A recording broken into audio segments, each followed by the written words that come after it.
No início do século XVIII, anos 1700, a Inglaterra mergulhou num grande abismo moral e religioso.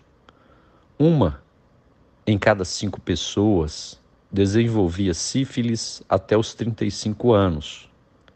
De cada 6 casas, uma era uma taverna, ou seja, um bar para onde as pessoas afluíam a fim de consumir a bebida mais comum da época, o gin.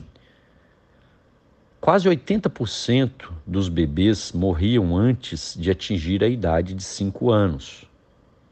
A igreja evangélica da época, a chamada igreja anglicana ou igreja inglesa, não fazia a menor diferença para a vida das pessoas e seus dirigentes estavam desfrutando das regalias de suas posições elevadas junto ao governo inglês, sem ter interesse pelas necessidades espirituais do povo.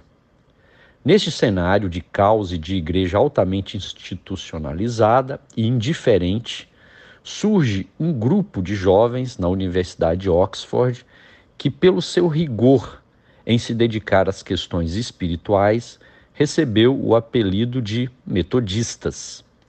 Esses jovens passaram a fazer o que a igreja anglicana não estava fazendo, ou seja, levar o evangelho até as pessoas, mesmo fora do contexto da igreja estabelecida.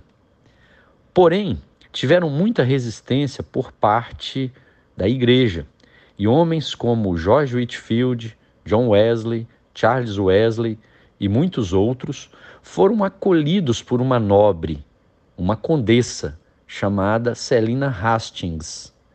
Expulsos da igreja anglicana pelo fervor espiritual, foram discriminados, mas a condessa de Huntingdon os ajudou financeiramente e até um colégio de pastores fundou por conta própria, a fim de levar instrução teológica a estes novos pastores que viam a necessidade de mudança do caos moral instalado na Inglaterra no século XVIII.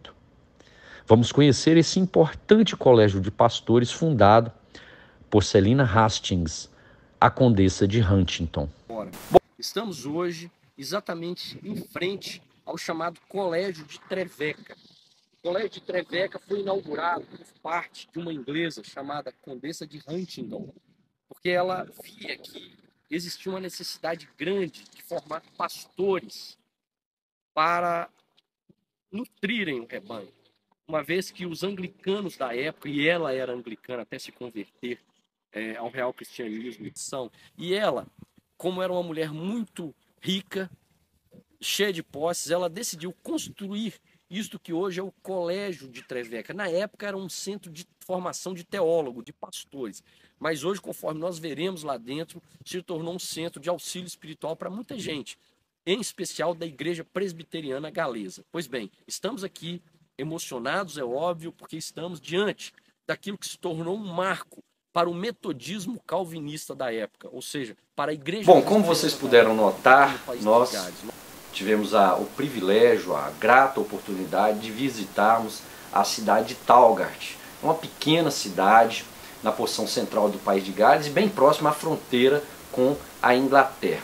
E foi exatamente nas imediações, nas cercanias da cidade de Talgart, foi o local em que a condessa de Huntingdon escolheu para erigir um colégio, chamado Colégio de Trevecca. Pois bem, é importante ressaltar que a atividade dessa mulher foi uma atividade magnífica, grandiosa.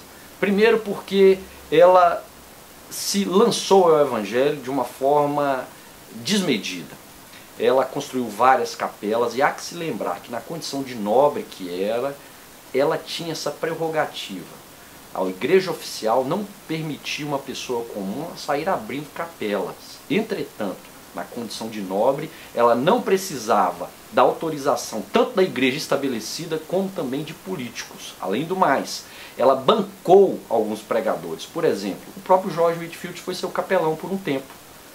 E outros ela financiou também em algumas de suas capelas. Por exemplo, o famoso pregador Augustus Toplady, bem como o John Berridge. Então foram homens importantíssimos para o cristianismo e que foram patrocinados pela Condessa de Huntingdon. Paralelamente, como nós vimos, ela também fundou o Colégio de Trevecque. E agora nós vamos para a entrada desse colégio e mais adiante falaremos das dependências atuais deste colégio. Continue, portanto, conosco nesse passeio que faremos ao interior do colégio, do antigo Colégio de Trevecque.